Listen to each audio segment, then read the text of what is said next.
교회 주차장 정비하고 나서 우리 주차 관리하시는 분들도 많이 편해졌다고 그러고 또 교회 주차하시면서도 우리 교인들이 많이 편리해진 것 같아서 너무 감사해요. 근데 여러분 그 비전센터 주차장 쪽에 밭이 생긴 거 보셨나요? 보신 분 계시구나. 저만 본 줄 알았더니 거기 녹지 공간이 있어서 우리 어르신들 소일거리 좀 삼으시라고 밭으로 한번 활용해 보세요 했더니 돌도 골라내시고 조금 있더니 흙도 막 고르시고 비료도 주시고 그러더니 어느 날 보니까 검은 비닐이 덮여 있어요. 그래서 옆을 보니까 파릇파릇 뭐가 맨 땅에서 이렇게 자라나는 걸 봤어요. 그래서 제가 들여다보면 알 수 있을까 하고 봤는데 뭐가 뭔지 잘 모르겠어요 아직까지는. 그런데 우리 어르신들이 무언가 심어서 열매를 맺게 하고 그 열매로 그런 얘기 하시더라고요. 우리 아이들 이거 따먹었으면 좋겠다고. 그래서 좋은 또 이렇게 주말 농장 같은 것이 하나 생기는구나 싶어서 감사했어요. 여러분들 혹시 밭에서 뭐 좀 키워보신 적이 있으십니까? 텃밭이 있으신 분은 그게 뭐 즐거운 일상이겠죠. 그게 없으신 분은 집에서 화분이라도 키우면서 또 이렇게 지내시는 분도 계실 것 같아요. 저는 집에서 화분을 키우면 다 죽여요. 심지어는 선인장까지 말려 죽였어요. 그래서 저희 집에는 화분이 없습니다. 그런데 제가 텃밭을 가꾸어 보니까 그 텃밭에서 뭐 키우는 재미가 쏠쏠한 재미가 있더라고요. 사실 마트에 가서 사면은 더 싸게 살 수도 있는데 더 돈 들여가면서 키우는 그 재미가 있기 때문에 또 그런 일들도 하는 것 같아요. 예수님이 우리 그리스도인의 마음을 밭이라고 비유를 해서 말씀을 전하십니다. 하나님이 우리에게 말씀을 주시는데 이 말씀을 씨앗이라고 표현을 하고요. 그 말씀을 받아들이는 우리는 귀로만 받아들이는 게 아니죠. 생각도 하지만 마음으로 받아들이죠. 그래서 우리의 마음을 밭이라고 그렇게 표현을 하면서 하나님의 말씀을 받는 밭이 한 4가지 종류로 이렇게 나눌 수 있다라고 설명을 해 주십니다. 단단한 길가 같은 밭이 있어요. 그럼 밭이라고 말할 수도 없죠. 사실은 길바닥 얼마나 맨질맨질하고 씨앗이 들어갈 수가 없는 거죠. 이런 길가에 뿌려진 하나님의 말씀 씨앗은 마귀가 와서 새가 와서 얼른 그냥 집어가 버리기 때문에 그 사람에게 아무것도 되지 않는다는 거죠. 어떤 마음을 얘기하는 걸까요? 그 마음에 세상의 생각, 나의 완고한 고집으로 가득 찬 사람들. 그래서 하나님의 말씀이 전혀 들어가지 못하고 툭툭 튕겨져 나오는 그런 사람이 있죠. 그런 마음을 길가라고 그렇게 표현을 했습니다. 그리고 돌밭 같은 마음도 있다고 얘기해요. 돌이 많은 그 상태를 얘기하죠. 우리 어르신들도 보니까 제일 먼저 하던 작업이 돌 골라내는 작업 하시더라고요. 돌을 막 골라서 그걸로 이렇게 경계석을 만들고 뭐 이러면서 꾸리시더라고요. 돌을 제거를 해야 돼요. 이 돌이 있는 밭에 씨가 떨어지면은 돌 때문에 뿌리를 깊이 내리지 못하니까 해가 뜨고 상황이 안 좋아지면 금방 마르고 쓰러지고 넘어지고 엎어지고 이제 그것이 돌짝밭 같은 그런 마음이라고 얘기를 하는데 우리 마음에 그런 자갈돌이 있나요? 있죠. 마음의 상처들, 마음의 상한 심령들 이런 것들이 그 마음의 돌이라고 표현을 하는 거죠. 이것도 잘 자랄 수가 없는 거예요. 하나님 말씀 그 씨앗이 자랄 수가 없어요. 또 하나 말씀하십니다. 가시 덩굴이 가득한 밭도 있다는 거예요. 가시 덩굴이 있어서 처음에 씨앗이 떨어져서 땅에 들어가서 뿌리를 내리고 좀 자라는 것 같지만 그 가시 덩굴 때문에 더 이상 자라지 못하고 결실도 못한다는 거죠. 이 가시 덩굴이 뭘 얘기합니까? 우리 마음에 찾아오는 염려, 근심, 의심, 또 세상의 미혹 이런 것들이에요. 분명히 우리 안에 말씀이 들어왔고 은혜도 받았고 그것이 자라났어요. 그런데 더 이상 자라지가 않는 거예요. 어려움이 찾아오고 두려움이 찾아오고 또 세상에서 미혹하면은 거기에 휘청하는 거죠. 큰 어려움을 당하면 하나님 말씀이 잘 생각이 안 나요. 하나님께 나오고 싶은 마음도 안 생겨요. 절망하고 낙심하고 원망하고 불평하고. 이런 모습이 바로 이 가시덤불이 가득한 밭의 모습이라는 거죠. 여기도 결실을 못합니다. 그런데 마지막으로 예수님이 한 마음을 소개를 하는데 그 마음은 좋은 흙, 옥토 같은 마음밭이 있다는 거예요. 이것은 말씀이 딱 떨어지면은 그 말씀을 싹 수용을 하고 아멘 하고 받아들이고, 그리고 말씀이 뿌리를 내리고, 그리고 줄기가 뻗고, 그리고 나중에는 열매를 맺는데 30배, 60배, 나중에는 100배의 결실을 맺는다라고 그렇게 말씀하고 있습니다. 하나님은 이렇게 마음밭이 중요하게 생각하시고 마음밭이 큰 제목을 이룰 수 있는 그 사람들을 통해서 역사를 하십니다. 마음밭이 너무 중요해요. 그 씨앗은 사실은 동일한 씨앗인데도 우리의 마음의 상태에 따라서 그 말씀이 나에게 꿀송이처럼 달게 느껴질 때가 있고, 때로는 외면하고 싶은 말씀도 있는 거죠. 예수님의 말씀이 얼마나 탁월했습니까? 그 당시에 예수님 말씀 전하면 기적이 일어나고 막 은혜 받았다고 하고 감동이 일어나고 회개가 일어났어요. 그런데 이 예수님이 당신의 고향으로 찾아간 적이 있었습니다. 고향이 나사렛이죠. 나사렛에 갔는데 그날 마침 안식일이라서 예수님 회당에 가셨어요. 그리고 이사야 말씀 성경 두루마리를 펼쳐서 읽으시고, 그리고 말씀에 대해서 설명을 해 주셨어요. 많은 사람들이 와, 평소에 우리가 랍비에게 듣던 그런 성경 해석의 말씀보다 훨씬 은혜롭다 하면서 은혜롭다라고 분명히 그렇게 고백을 합니다. 그런데 그 중에 한 사람이 이렇게 얘기하는 거예요.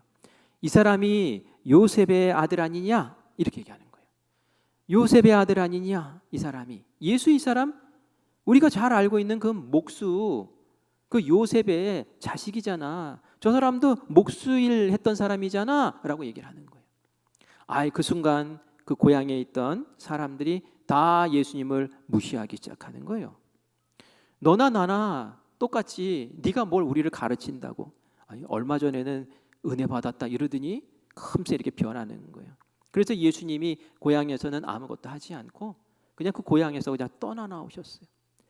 예수님의 말씀을 잘 받아들었다면 그 고향 땅에 얼마나 놀라운 역사들이 일어나고 은혜를 체험하고 기적을 경험했겠습니까? 그런데 그걸 하지 못한 거예요. 왜요? 마음밭이 돌짝밭이 돼버리고 마음밭이 길가와 같은 밭으로 변해버렸기 때문이죠. 우리 마음밭이 이렇게 중요한 겁니다. 하나님 말씀은 동일해요. 그런데 우리의 마음밭이 어떠느냐에 따라서 열매를 맺느냐 아니면은 열매를 맺지 못하고 그냥 허황된 그러한 생으로 끝나느냐가 결정되기 때문에 그렇습니다. 오늘 이 자리에 우리 성도님들 함께 모여서 예배에 참여했는데 다 말씀 사모하는 그 마음으로 모이신 줄 믿습니다. 아멘. 제가 이렇게 둘러보면은 말씀을 사모하는지 안 하는지 다 보여요. 어떻게 보일까요? 눈을 보면 보여요. 이렇게 눈을 보면 그냥 열심히 뚫어지게 쳐다보시는 분 계시고, 아니면 바닥 보고 계시는 분 계시고, 근데 우리 성도님들 다 사모하는 눈으로 보시는 것 같아요. 여러분 마음이 은혜 받는 그러한 좋은 밭 되기를 간절히 소망합니다. 옥토의 특징이 뭔지 아세요? 아멘을 잘해요. 아멘을. 네. 아멘, 아멘. 제가 뭐 아멘하라고 여러분들에게 강요하지 않죠. 그런데 제가 해봤어요. 우리 부교역자들이 새벽에 설교하잖아요. 새벽에 설교할 때 그냥 몽롱한 정신으로 이렇게 앉아 있으면은 그날은 말씀이 다 새는 것 같아요. 그런데 말이죠, 부교역자들이 설교할 때 저도 아멘, 아멘, 아멘 하니까 말이죠, 말씀이 마음에 팍 심기는 게 느껴지더라고요. 우리 성도님들도 말씀을 들을 때에 뭐 소리를 크게 내라는 거 아니에요. 그냥 아멘, 아멘 하면서 받아들이시면 그 마음밭에 하나님의 말씀이 잘 심겨질 줄 믿습니다. 노아 시대에 세상이 참 부패했어요. 사악함으로 가득 찼어요. 하나님이 이렇게 표현하세요. 어떻게 사람들이 생각하는 것마다 계획하는 것마다 그렇게 악하냐라고 표현할 정도의 세상이었어요. 그래서 하나님이 후회하시고 한탄하시면서 이 세상을 싹 정리를 해야겠다라는 그런 계획을 갖게 되시죠. 근데 하나님이 일하실 때는 그냥 하나님이 막 그냥 일하지 않으세요. 꼭 알려주세요. 사람에게 알려주세요. 그래서 다 망하지 않게 구원받아야 될 사람은 구원받아야 되잖아요. 그래서 하나님이 눈여겨보시니까 의로운 사람이 한 명 보이는 거예요. 그게 누구였을까요? 노아였어요. 노아는 그렇게 시대가 험하고 악하고 더러운데도 하나님 앞에서 의롭게 살려고 애쓰는 사람이었거든요. 그래서 하나님이 그 노아에게 말씀의 씨앗을 뿌려줍니다. 내가 이 세상을 멸망시킬 거야. 그런데 물로 멸망시킬 거야. 이 물에서 구원받으려면 방주를 지어야 돼. 어마어마한 방주를 지어야 된다. 이렇게 이런 크기로 지어야 돼. 알겠니? 노아가 하나님이 뿌려주신 그 말씀의 씨앗을 받았을까요? 거부했을까요? 이 노아는 옥토 같은 마음이었어요. 아멘, 제가 받겠습니다 하고 그 말씀을 씨앗을 받았어요. 그리고 나서 그것을 마음에 묵혀둔 게 아니에요. 그리고 나서는 그 말씀대로 산에 올라가서 가족들과 함께 나무를 자르고 방주 만드는 일을 시작을 했습니다. 그리고 본인만 그 말씀의 씨앗 갖고 있는 것이 그렇잖아요. 사람들이 다 죽게 생겼는데 그래서 어떡합니까? 주변에 있는 사람들에게 하나님이 이런 말씀을 주셨어, 하나님이 이렇게 하래 하면서 이렇게 하나님의 계획, 그 말씀의 씨앗을 나눠줬는데 그 주변에 있던 많은 사람들은 돌짝밭 같은 마음, 그것도 아니었어요. 길가 같은 마음이었어요. 그 말씀을 다 튕겨내버리는 거예요. 야, 이렇게 하늘이 화창하고 여태까지 비라는 게 오지를 않았는데, 여러분 그 당시에는 성경 말씀 보세요. 비가 한 번도 온 적이 없어요. 왜냐하면 하늘 궁창, 물 궁창이 있었기 때문에 말이죠. 그곳에 물이 고여 있고 그리고 온 지구가 따뜻했어요. 여러분 북극에서 맘모스 화석이 나오는 거 알잖아요. 거기 살았단 말이에요. 그런데 홍수가 터지면서 그 물창이 터지면서 이제 이 지구의 환경이 확 변하게 되었죠. 비를 한 번도 경험해 본 적이 없는데 무슨 비가 내리고 홍수가 무슨 말도 안 되는 소리 하지 마 하면서 다 쳐내버리는 거예요. 결국은 돌짝밭 같은 마음도 아니고 길가 같은 마음 속에 어떻게 하나님의 말씀의 씨앗이 들어가겠습니까? 그들은 못 본 척 했죠. 노아를 비방해요. 흔들어요. 야, 저 할아버지 노망나서 저래. 저 가족도 참 딱하다. 가시덤불 같은 거죠. 미혹이 찾아오고 유혹이 찾아오고. 그 방주 짓는데 몇 년이나 걸렸을까요? 100년 걸렸어요. 100년 걸려가지고 그 방주를 완성하고 하나님의 심판의 때가 딱 이르자 그 방주에 탄 노아의 가족과 동물들 한 쌍씩만 살아남고 나머지는 다 물에 수장돼서 죽어버린 줄 믿습니다. 마음이 그렇게 중요하다는 거예요. 마음밭이. 노아는 그걸 받아들인 거예요. 그리고 그 마음밭에 뿌려진 하나님의 말씀대로 살아냈지요. 그랬더니 노아를 통해서 하나님의 새로운 인류의 역사를 그렇게 시작해 나가신 줄 믿습니다. 마음에 하나님의 말씀이 있느냐, 그 말씀에 씨앗이 있느냐 없느냐, 그게 굉장히 중요한 겁니다. 이렇게 하나님은 말씀의 씨앗을 뿌려놓고 그리고 그 말씀의 씨앗이 자라서 열매 맺는 그 사람을 통해서 하나님은 동역자로 삼으시고 역사를 이끌어 나가세요. 하나님의 말씀은 처음 볼 때는 굉장히 작게 보여요. 겨자씨 같이 보여요. 겨자씨는 굉장히 작거든요. 훅 하면 날아가요. 그런데 이 겨자씨 안에 큰 나무에 그러한 형상이 담겨 있고 생명이 담겨 있는 거예요. 이 말씀을 잘 키워내면은 나중에는 거목이 되는 것을 우리가 보게 되지요. 새가 깃들고 그 안에서 생명이 움트는 것을 우리가 보게 됩니다. 마음밭에 뿌려진 하나님의 말씀의 씨앗을 잘 가꾸어서 이 시대에 그가 살던 그 시대의 거목으로 그렇게 인정받았던 신앙의 인물들이 참 많아요. 그 가운데서 몇 분만 제가 소개를 할 텐데요. 여러분이 이미 다 아시는 분들이에요. 그런데 그 사람들을 우리가 볼 때에 이런 관점에서 봤으면 좋겠어요. 그들은 말씀의 씨앗을 어떻게 받았고 그 말씀의 씨앗을 어떻게 키웠기에 그들이 그 시대의 거목이 됐을까? 이제 그런 관점에서 우리 잠깐 몇 사람을 살펴보겠습니다. 모세를 볼게요. 모세는 이집트에 이스라엘 백성들이 종살이할 때 태어난 아이입니다. 그 당시에 아므람과 요게벳이라는 집안에서 태어났어요. 그런데 사실 살 목숨이 아니었어요. 왜냐하면은 그 이집트의 왕이 바로라고 하죠. 이 바로가 이집트 안에 있는 그 백성들보다 이스라엘 사람들이 더 많아지게 생긴 거예요. 얼마나 낳아 제끼는지 고난 속에 있으면 더 낳나 봐요. 막 펑펑 낳는데 얘네들이 나중에 더 커져서 안에서 내란을 일으키면 이거 감당이 안 되겠다 해서 사내 아이를 낳으면은 다 죽여버리라고 그 산파들에게 명령을 했어요. 근데 이 산파들이 어떻게 하나님의 그 자녀들을 죽입니까? 이러다 벌 받겠다 싶어가지고 하나님 두려워서 못하는 거예요. 그러면서 변명하기를 우리가 쫓아가면은 얼마나 히브리 사람들이 그냥 힘이 좋은지 우리가 도착하기도 전에 애를 쑥쑥 낳습니다. 못 죽이겠습니다 라고 얘기를 하는 거예요. 그러니 이 왕이 그러면은 사내 아이를 낳으면 이스라엘 사람들은 무조건 강에다 집어던져 죽여라 라고 법령을 내리죠. 왕명이었어요. 왕명. 그런데 이 왕명에 이스라엘 사람들이 따랐을까요? 안 따랐을까요? 다 따랐죠. 아기 낳으면 정말 사내 아이 낳으면은 정말 아픈 마음으로 강에 집어 던져서 죽이는 거예요. 그렇게 수장을 시키는 거예요. 그런데 바로 아므람과 요게벳 이 집안은 안 그렇더라는 거예요.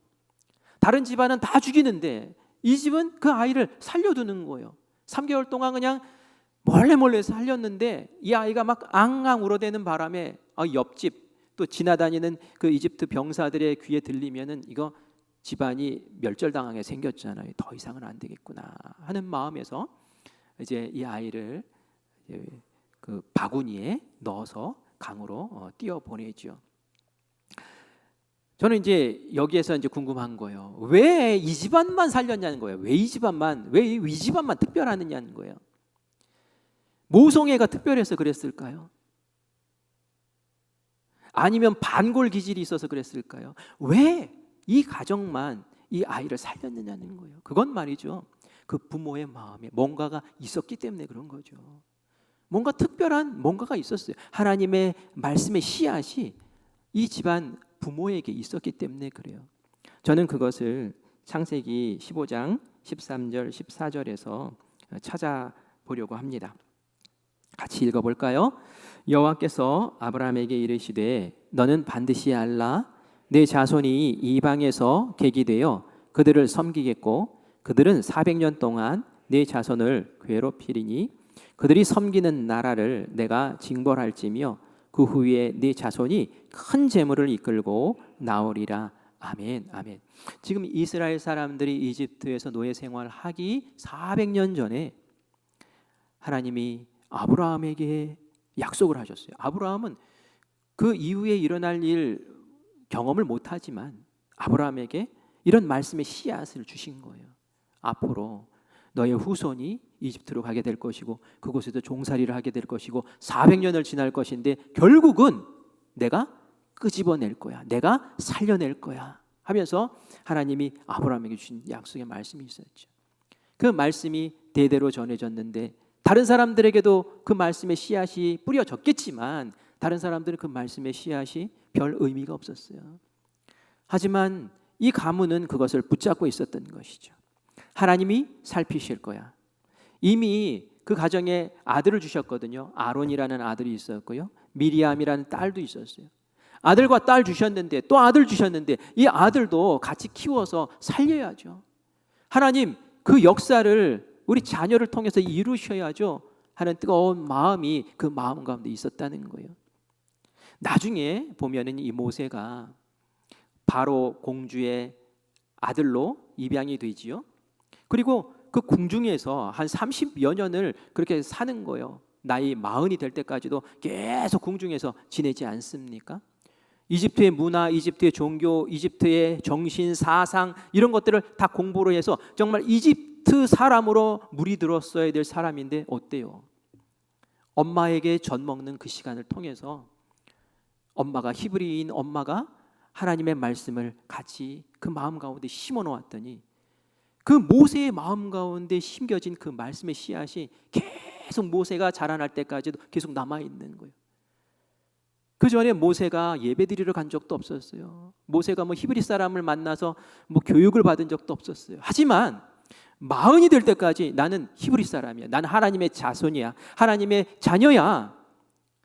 그래서 밖에 나가봤더니 자기 동족이 괴롭힘을 당하는 것을 보고 분을 참지 못해서 막 그냥 죽이고, 그래서 미디안 광야로 쫓겨났지만 그 마음에 하나님의 말씀의 씨앗을 품고 살았던 사람이 바로 이 모세였고 그 부모님들이었다는 거예요.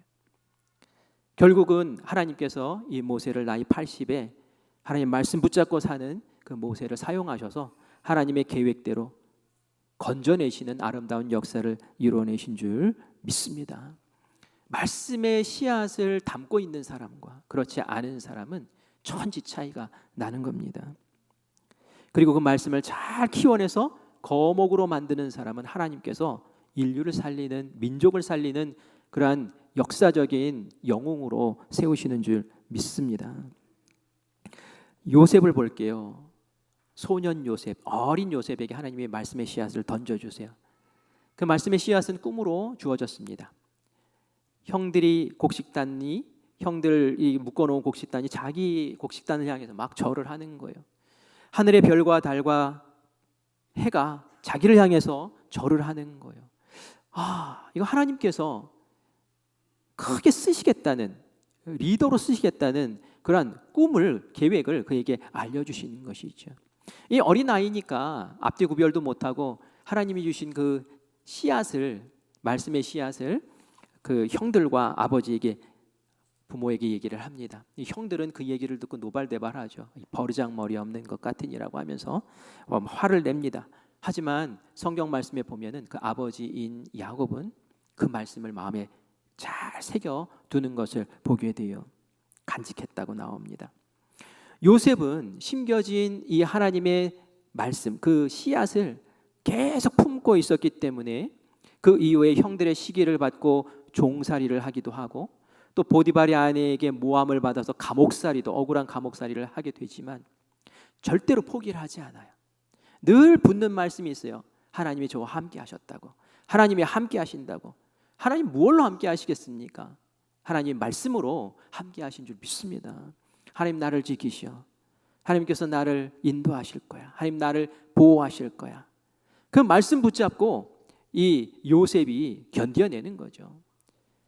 그 고난의 과정, 연단의 과정, 훈련의 과정을 다 거친 후에 요셉이 어떻게 돼요? 이집트의 총리가 되고 큰 거목이 되고, 그리고 가족들을 기근에서 살려내고 이집트 사람들을 살려내고 주변에 있는 모든 민족들을 살려내는 어마어마한 역할을 한 사람이 되는 줄 믿습니다.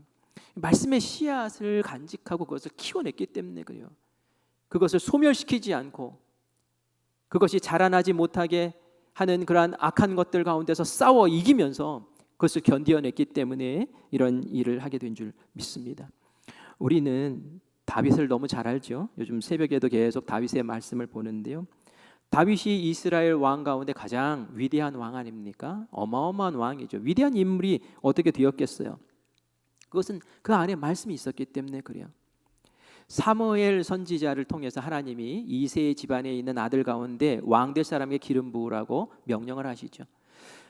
사무엘 선지자가 이새의 집에 갔어요. 아들들이 쫙 있어요. 그런데 벌써 눈에 딱 들어오는 아들이 있어요. 장남.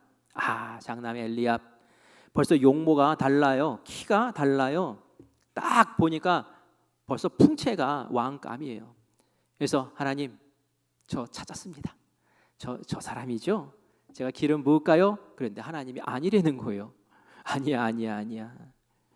둘째도 아니고 셋째도 아니고 계속 아니라는 거예요. 결국은 밖에 나가서 지금 양치고 있는 그 막내 다윗을 불러오라는 거예요. 땀에 젖어가지고 깨지지 해가지고 쫓아온 그 다윗 보시더니 하나님이 얘라는 거예요. 다윗이라는 거예요. 왜 그렇죠? 왜 그 깨지지한 다윗, 어린 다윗을 기름 부으라고 하신 걸까요?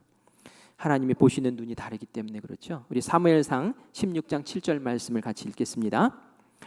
여호와께서 사무엘에게 이르시되 그의 용모와 키를 보지 말라. 내가 이미 그를 버렸노라. 내가 보는 것은 사람과 같지 아니하니 사람은 외모를 보거니와 나 여호와는 중심을 보시느니라 하시더라. 아멘. 중심을 보시더라. 하나님은 외모 안 보시는 거예요. 사무엘 선지자는 외모 봤잖아요. 외모에 홀려가지고 왕인가 보다 했잖아요. 하나님 중심을 보신다는 게 뭡니까? 마음을 보신다는 거예요. 그 마음에 무엇이 있는지를 보신다는 거예요.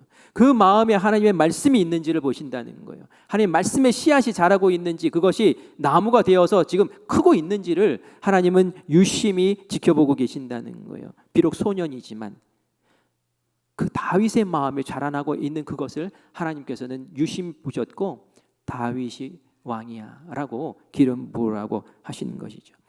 그래서 그런지 다윗은 참 달라요. 이스라엘 백성들이 블레셋과 전쟁을 할 때 골리앗 장군이 나와가지고 막 윽박지르고 욕하고 그러잖아요. 하나님 저주하고 너희들도 뭐 별 볼 일 없다고 하면서 막 그냥 그렇게 욕지거리를 하는데도 사울을 왕을 비롯해서 많은 병사들이 찍소리 못하고 그냥 죽어 있어요. 그런데 다윗이 그 자리에 가가지고 대들잖아요. 이 개 뭐 이러면서 막 대들잖아요. 왜 그럽니까? 왜 그럽니까? 그 마음이 다른 거예요. 그 마음밭에 전쟁은 하나님의 손에 달린 거야. 네가 감히 어떻게 하나님을 모욕해? 이 나무가 쭉 자라 있는 거예요. 자기가 양 치면서 이미 다 경험을 했거든요. 아마 동물들이 와가지고 막 양을 공격을 할 때에 물러나지 않고 맞서 싸웠거든요. 하나님 도와주세요. 하나님의 손에 있습니다. 하나님의 지팡이와 막대기가 나를 지켜주실 줄 믿습니다 하면서 맞서 싸웠을 때에 이김의 경험들이 그 말씀을 더 잘하게 만들었고, 그 마음 가운데 우뚝 서 있는 그 제목, 전쟁은 하나님께 속한 것입니다 라는 말씀의 그 능력이 이 다윗을 가만두지 못하게 만든 거죠. 결국 골리앗 물리치지 않습니까? 다윗의 마음에는 여러 가지 말씀들이 자라고 있었어요.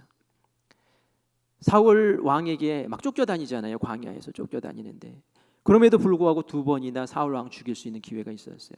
다른 사람들은 야, 하나님이 주신 기회라고, 이 기회 놓치면 안 된다고, 저 사울 왕 빨리 죽이자고 그렇게 얘기를 했지만, 다윗의 마음에는 다른 하나님의 말씀의 씨앗이 그렇게 자라고 있었어요. 그게 뭡니까?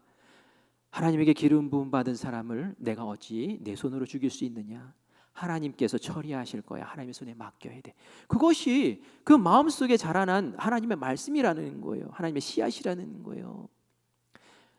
다른 사람들은 그게 없는 거예요. 그러니까 빨리 죽이자고 한 거 아니겠어요?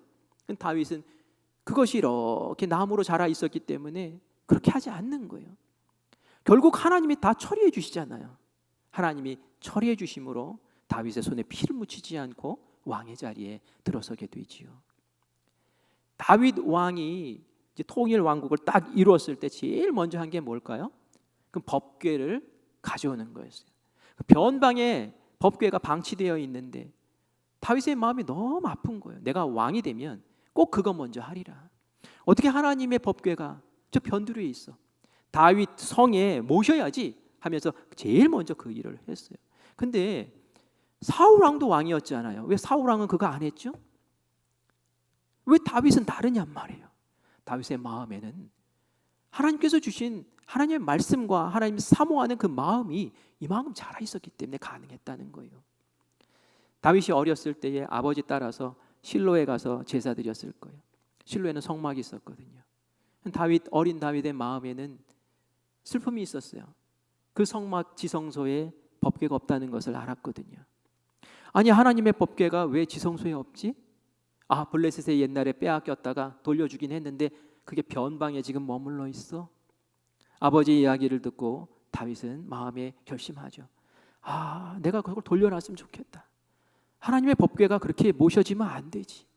그 특심한 마음이 마음 가운데서 자라나고 있었던 거예요. 그러니까 왕이 되자마자 했던 일이 바로 법궤를 다윗성으로 모셔라 해가지고 법궤 모시는 일부터 하지요.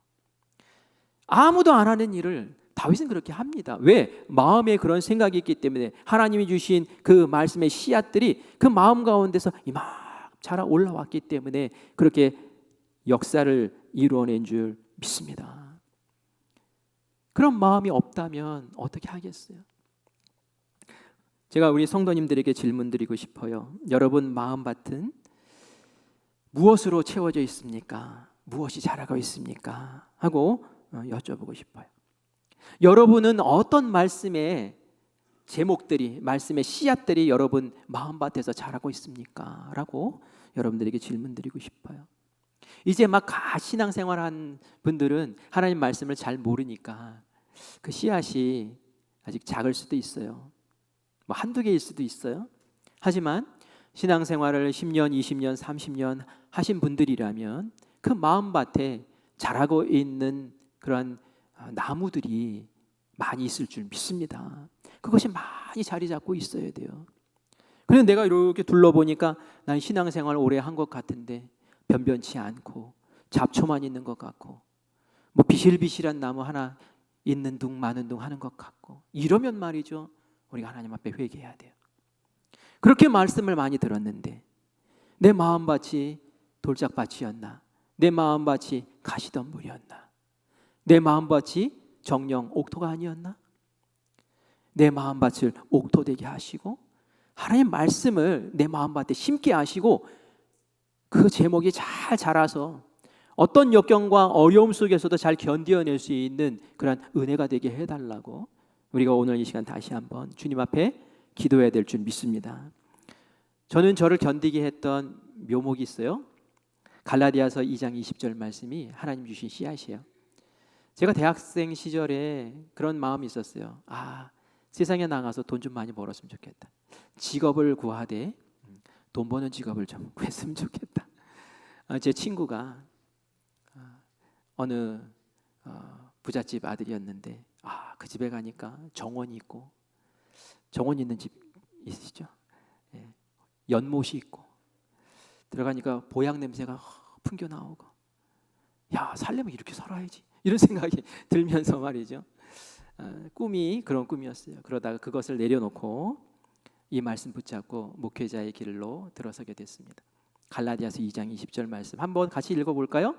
내가 그리스도와 함께 십자가에 못 박혔나니 그런즉 이제는 내가 사는 것이 아니요 오직 내 안에 그리스도께서 사시는 것이라. 이제 내가 육체 가운데 사는 것은 나를 사랑하사 나를 위하여 자기 자신을 버리신 하나님의 아들을 믿는 믿음 안에서 사는 것이라. 아멘. 이 말씀 좋아하시는 분 많이 계시죠? 근데 이 말씀이 능력이 돼야 돼요. 이 말씀을 받아서 이게 뿌리가 쫙 내리고 줄기가 쫙 뻗고 든든한 거목 돼야 돼요. 목회를 하다 보면은 어려움들이 있어요.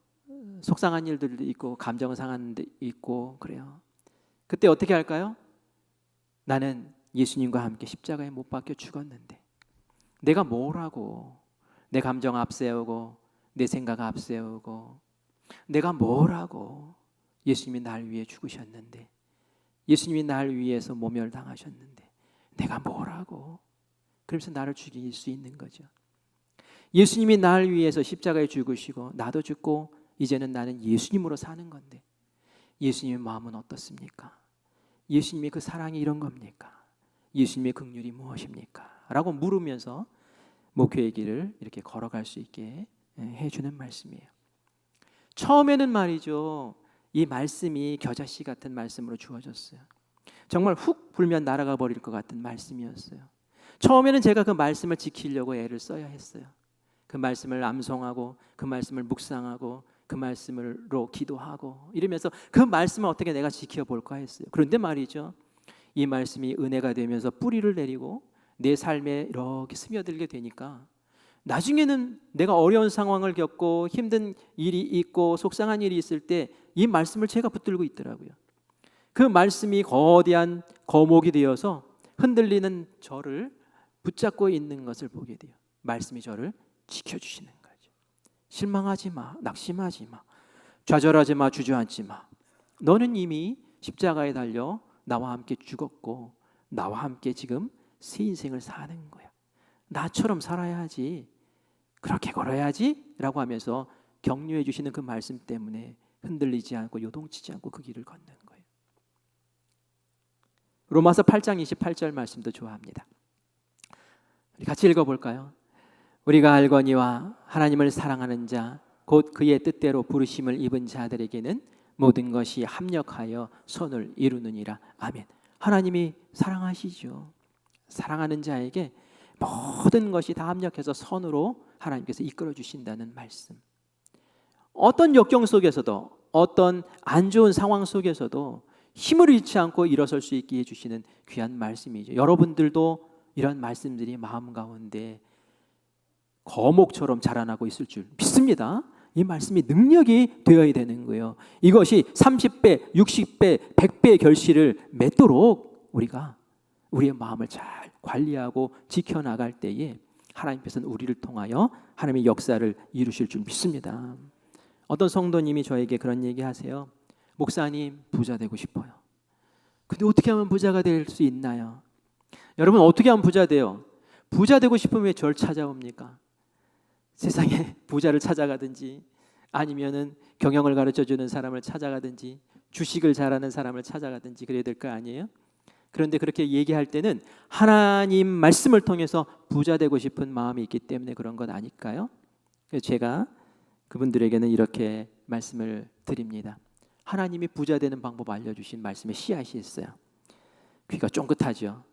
우리 말라기 3장 10절 말씀 읽어보겠습니다. 같이 읽습니다.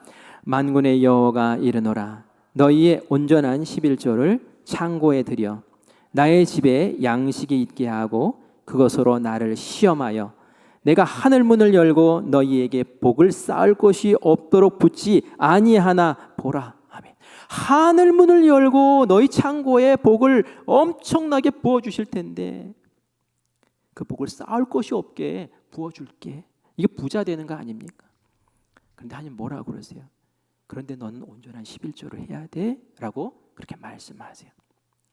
이 말씀 여러분 딱 들었을 때 여러분 아멘으로 받아들이십니까? 아멘. 어떤 사람은 부담돼, 돌짝밭, 길가. 하나님의 말씀은 생명력 있는 말씀이고 이루어지는 말씀이에요. 그런데 그 말씀의 씨앗을 내가 어떻게 받느냐가 중요하다니까요. 부자 되는 말씀 또 하나 드릴게요. 누가복음 6장 38절 말씀 같이 읽어보겠습니다. 주라 그리하면 너희에게 줄 것이니 곧 후일되어 누르고 흔들어 넘치도록 하여 너희에게 안겨주리라. 아멘. 이거 얼마나 흔들어서 넘치게 너희에게 안겨준대 부자 되는 거 아닙니까? 그런데 뭐래요? 주어라, 주어라. 그 끌안고 그냥 싸매고 살지 말고 주어라, 나눠라 라고 말씀하세요. 세상이 주는 지혜와 하나님 주시는 말씀은 이렇게 달라요. 그래서 하나님 주시는 말씀이 어쩔 때는 받기가 싫은 경우도 있어요. 하지만 하나님께서 그를 통해서 역사하시고 귀하게 쓰시는 것은 좋은 밭으로 하나님의 말씀을 받고 그 말씀이 뿌리 내리게 만들고 그리고 그것이 열매 맺게 만드는 그 마음밭을 관리하는 나에게 그 역할이 달려있다라는 것을 우리가 또 반드시 기억해야 될 줄 믿습니다. 그래서 우리 마음을 잘 관리하셔야 돼요. 씨앗이 들어왔는데 그 씨앗을 잘 관리할 줄 알아야 돼요. 여러분 보세요. 길가에 뿌려진 것은 금방 마귀가 와서 그 말씀을 가져갔으니까 제껴놓고 씨앗이 뿌려진 밭들이잖아요. 다 돌짝밭도 뿌려졌어요. 가시덤불 밭도 뿌려졌어요. 좋은 밭도 뿌려졌어요. 다 뿌려졌는데 좋은 밭에서만 결실을 맺고 그렇지 않은 두 밭은 관리를 하지 못하니까 그렇게 된 거예요. 돌짝밭은 돌을 걸러냈어야 되죠. 가시덤불이 있는데 가시덤불을 제거했어야 되는 거죠. 그것을 안 하고 그냥 두니까 그렇게 자라날 수가 없는 거예요. 여러분의 마음도 마찬가지입니다. 여러분의 상처를 계속 가지고 끙끙거리고 있으면 자기 연민에 빠져 있으면 말씀이 자라지를 못해요. 유혹과 핍박, 환란이 몰려올 때에 그냥 말씀을 포기해버리면 그 말씀이 결실을 맺지 못해요. 그 가운데서도 견디어내고 말씀 붙잡고 그 말씀 안에서 기도하고 말씀을 적용해 살고 그럴 때에 우리 안에서 거대한 거목으로 그 말씀이 우리를 지탱해주는 능력이 되는 줄 믿습니다. 마음밭을 잘 관리하셔야 돼요. 마태복음 13장 25절 말씀을 읽겠습니다. 같이 읽습니다. 사람들이 잘 때에 그 원수가 와서 곡식 가운데 가라지를 덧뿌리고 갔더니 라고 나와요. 밭이 있는데 곡식이 자라고 있는데 그곳에 원수가 와서 가라지를 뿌리고 갔대요. 가라지가 뭡니까? 잡초 얘기하는 거예요. 그 잡초를 갖다 뿌리고 간 거예요. 몰래 와서 뿌리고 간 거예요. 누가 그렇게 합니까? 이 원수가 누굽니까? 바로 마귀를 얘기하는 거예요. 우리 마음밭에 그것을 뿌린다는 거예요. 하나님의 말씀의 씨앗도 있지만 잡초 씨도 같이 있다는 거예요. 안 돼. 의심, 염려, 근심 이런 거 막 갖다 뿌리는 거예요. 그래야지 이 말씀이 자라나질 못하니까. 무너뜨리기 위해서 그렇게 한다는 거예요. 근데 그것을 모르고 그 잡초를 그냥 놔두면 어떻게 됩니까? 나중에 잡초밭 되는 거예요. 제가 텃밭 가꾸다가 첫 1년은 실패했어요. 한 번도 안 해봤잖아요. 잘 모르잖아요. 가봤더니 잡초가 이렇게 나오더라고요. 그래서 다음 주에 가서 뭐 하면 되겠지 한데 다음 주에 못 가고 그 다음 주에 갔어요. 그랬더니 풀밭이 됐어요. 그거 뽑는데 아주 애먹었어요.